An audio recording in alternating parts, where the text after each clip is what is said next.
I am back, and so at the end of each group, somebody would read an inspirational speech. Well, I don't have the inspirational speech that the 41st Division got. I'm going to read one from July 20th, 1918, to some American soldiers here that were here at camp. And it says, "There is no need for any Englishmen to make you welcome on English soil. None of you have come even from the ports of disembarkation. None of you have even been in England even a day without discovering for yourselves the most heartily welcome you all are. And you are here to take your share in the biggest piece of the work that the world has ever set its hand since it was created. And it's not going to be an easy job, and not a short job, but a job long or it be short. It'll be most thoroughly and completely finished." And then lots of cheers.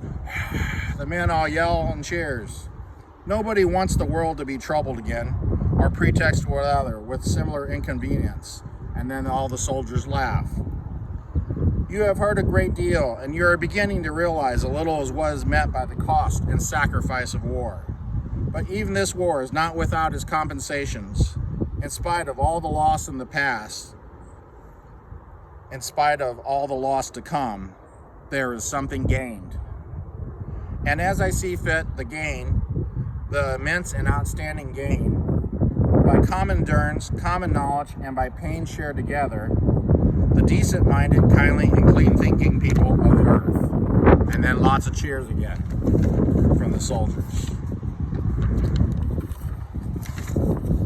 "For this work, we are all together, and before many weeks have passed, you will realize this. And in a few weeks, it may be that a lot of you will owe your life to a Frenchman, your rations to an Italian, your shelter from the wet to a Belgian, your hospital for the night an Englishman, just in the same way that these races would owe and borrow from you without thinking of it twice.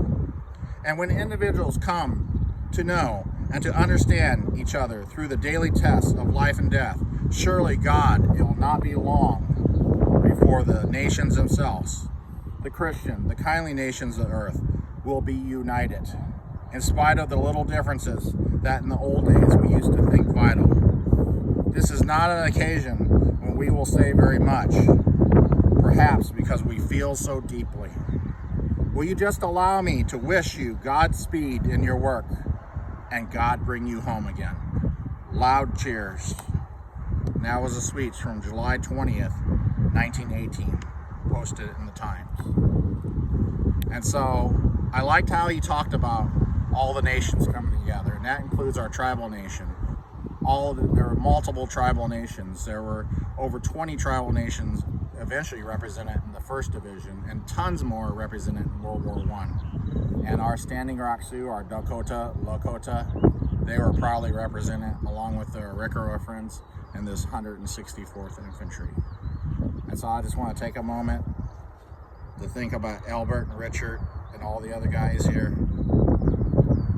Just think about what they felt.